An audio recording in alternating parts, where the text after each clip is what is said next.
Okay, so front wheel bearings on a Subaru. If you read anything about these, they can be pretty straightforward, or they can make you want to sell the car instead of doing them.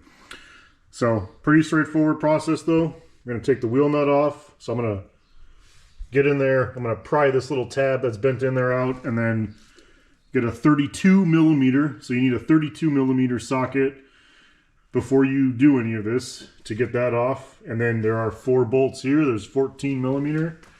There's 4 of them. And then you take those off, and then this thing comes out basically with a hammer, supposedly. So before you do this job, make sure you got a 32 millimeter, and make sure you have a torque wrench that goes above 150 foot-pounds. This is a 162 foot-pound nut, and you need a new one. So make sure you get a new one of these when you buy the hub or the whole bearing assembly. I also bought another heat shield because they're cheap, so I'm gonna probably just replace that too in case it gets mangled. But we're gonna try the hammer method, and we're gonna see how bad it is. But yeah, make sure you have those tools because you need to torque this thing to 162 before you can put the wheel back on. So let's get at it.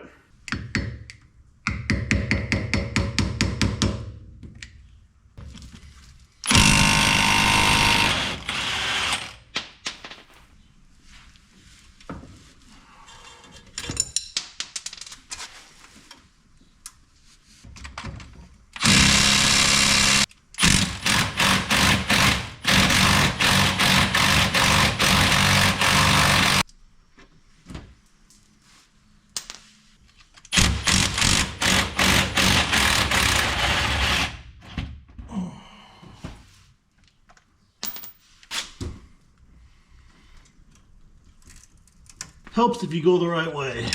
That was stupid of me. Much easier.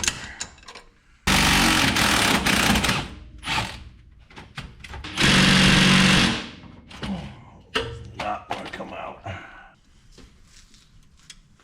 Oh, there it goes. That's better.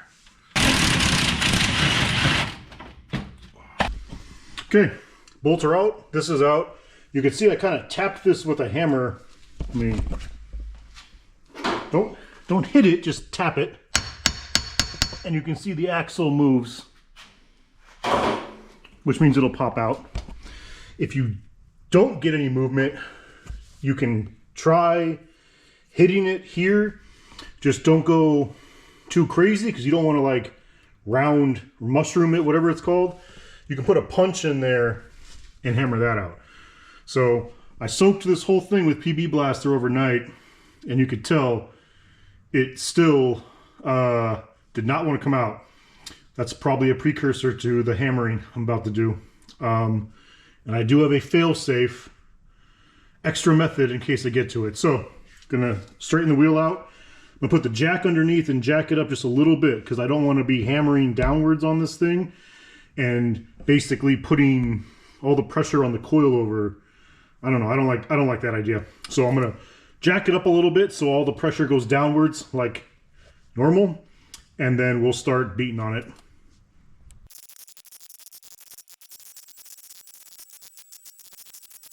All right, here's round 2. I spent about 15 minutes on it, and really what's happened is it seems like the one part of it's coming loose, but it's not. I'm just gonna try this little thing out that I got on Amazon for 30 bucks, and we'll see if it makes it worse.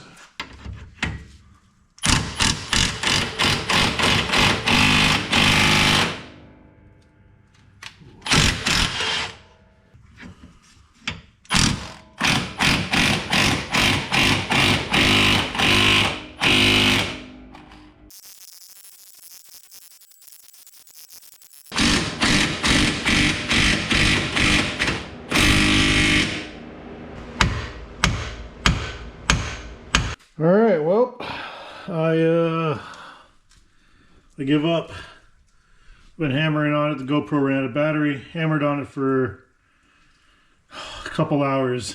I'm tired, and it hasn't budged. Hasn't moved a freaking fraction of a millimeter. I managed to deform the hell out of it, and I'm getting nowhere. So I'm going to take the knuckle off and get it pressed out. So I'm just gonna, yeah, I'm probably gonna get stuck here too.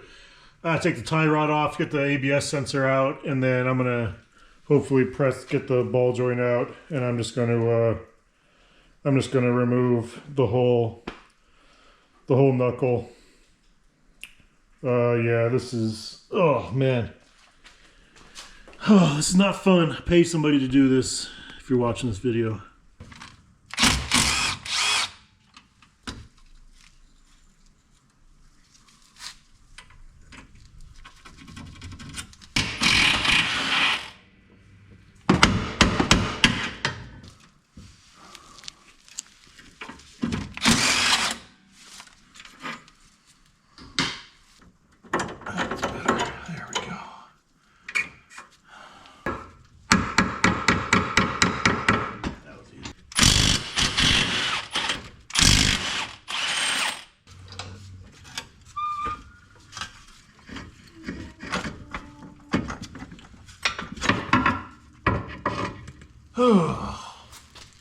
Alright, well, it's out. Make sure you don't pull this out or you're in a world of hurt. Be even more shitty. Sway bar's out, that's out. Knuckles out. As expected, didn't move. Hasn't moved an inch, millimeter, micron, anything. So, I'm gonna go try and take this to a place tomorrow and see if I can get them to press it out, because I do not have a press here. Okay, so I took it to a shop, and they were able to press it out.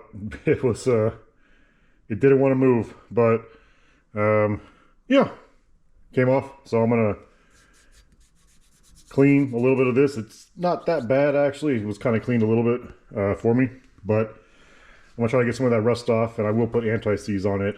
But I'm gonna clean this off, and then we'll put it all back together.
Fits in there, obviously.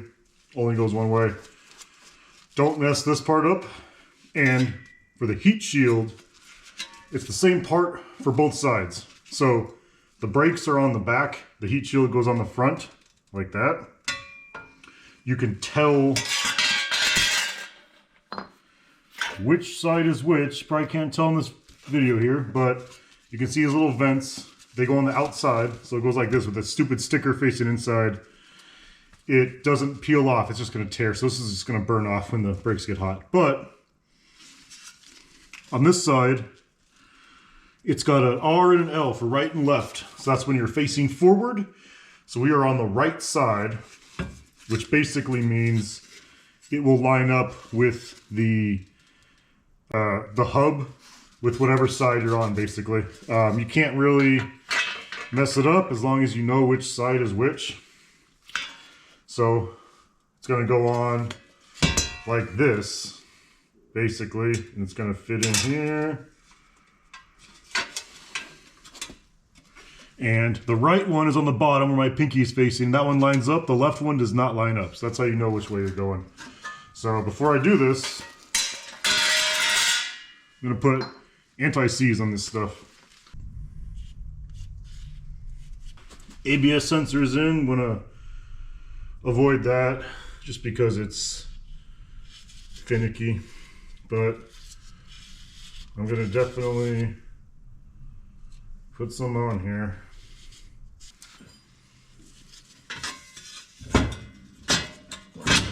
There. I guess rotate it after the fact. So now the whole unit will pretty much spin. So now I'm going to clean the bolts and then we'll put the bolts back in.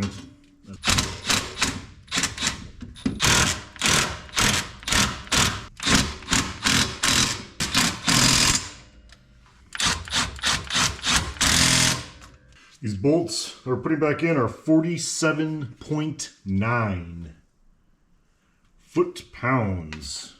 Probably would have been easier to put this on afterwards. But you know what? Sucks to suck. So I'm going to tighten them diagonally just in case.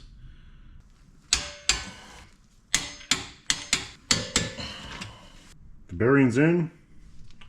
What I'm going to do is I'm going to tighten the alignment bolts down to 114 pounds and get them lined up so that this stuff all matches how it used to be. You probably still want to get an alignment, obviously. And once I get that done, then we'll put this back on. Everything is on there. We're going to tighten the axle nut to 162. 162.3. So now you're going to take a punch or a screwdriver, which is what I use. You're going to hammer that little tab in so this thing can't come back out again. All right, we got ourselves a new wheel bearing. Yeah, put the brakes on and I'll do the other side. But I think the moral of the story is don't do this. Pay somebody. This sucks.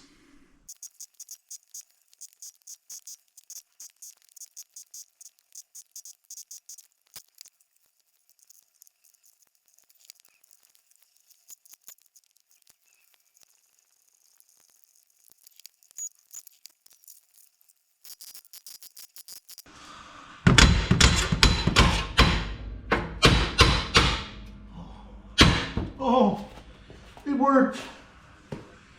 Oh, no way. Oh, yes. And the ABS sensor is still intact.